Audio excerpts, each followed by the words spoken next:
ವೀಕ್ಷಕರೇ, ನಮ್ಮ ಚಳ್ಳಕೆರೆ ಟಿವಿಗೆ ಸ್ವಾಗತ. ಇಂದಿನ ಪ್ರಮುಖ ಸುದ್ದಿ. ಹರಿಹರ ಸುತ ಸೇವಾ ಸಮಿತಿ ಜಗ್ಗುಬಾಸ್ ಸನ್ನಿಧಾನದ ಪಡಿಪೂಜಾ ಮಹೋತ್ಸವವನ್ನು ಆಯೋಜಿಸಲಾಗಿತ್ತು. ಕಳೆದ ಹಲವು ವರ್ಷಗಳಿಂದ ಅಯ್ಯಪ್ಪ ಸ್ವಾಮಿ ಭಕ್ತರು ಶ್ರದ್ಧಾ ಭಕ್ತಿಯಿಂದ ನಗರದಲ್ಲಿ ತಮ್ಮ ಭಕ್ತಿಯನ್ನು ಸಮರ್ಪಿಸಿದ್ದಾರೆ.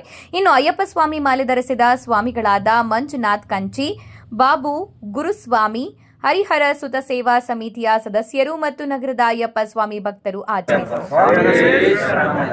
ಹರಿಹರ ಸುತ ಸೇವಾ ಸಮಿತಿಯಿಂದ ಚಳ್ಳಕೆರೆ ವಿನತಿಯಿಂದ ಗಣಮ ಹೋಮ ಇರುತ್ತದೆ, ಪಡಿಪೂಜೆ ಮಹೋತ್ಸವ ಇರುತ್ತದೆ. ಇವತ್ತು ಸಂಜೆ 5 ಗಂಟೆಗೆ ಎಲ್ಲರೂ ಭಕ್ತಾದಿಗಳು ಆಗಮಿಸಬೇಕೆಂದು ವಿನಂತಿ.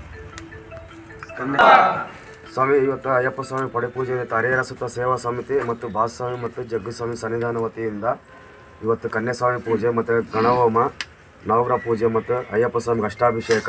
ಎಲ್ಲ ಅಯ್ಯಪ್ಪ ಸ್ವಾಮಿ ಸಕಲ ಭಕ್ತರು ಸಾಯಂಕಾಲ ಬಂದು ಅಯ್ಯಪ್ಪ ಸ್ವಾಮಿ ಪೂಜೆಗೆ ಪಾತ್ರರಾಗಬೇಕೆಂದು ವಿನಂತಿ. 6 ರಿಂದ 7 ಗಂಟೆ ಪಡಿಪೂಜೆ, 7:15 8 ಗಂಟೆ 9 ಗಂಟೆವರೆಗೂ ಮಹಾನ್ನ ಪ್ರಸಾದ ಇರುತ್ತದೆ. ಎಲ್ಲ ಅಯ್ಯಪ್ಪ ಸ್ವಾಮಿ ಭಕ್ತರು ಬರಬೇಕಾಗಿ ವಿನಂತಿ. ಸ್ವಾಮಿ